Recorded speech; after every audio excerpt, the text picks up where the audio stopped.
Swala hili limekuja kwa wakati mwafaka ambapo Serikali ya Mapinduzi ya Zanzibar imo katika hatua ya kuifanyia mageuzi makubwa sekta ya kukabiliana na maafa pamoja na wadau wake, ikiwemo kuimarisha mifumo ya utoaji na upokeaji wa taarifa za kukabiliana na maafa, pamoja na kuja na programu maalum ya kupunguza na kuondosha changamoto ya mafuriko. Sisi kama UNDP, kazi yetu kubwa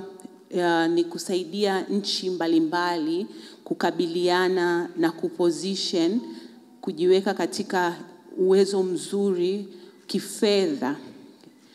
kwenye kuanzia kuangalia jinsi gani tumewekeza kwa ajili ya maafa, tumejiandaaje kwenye masuala ya jinsi tunavyo kusanya fedha za kukabiliana na maafa, jinsi tunavyo hata distribute zile hela zinazokabiliana na maafa.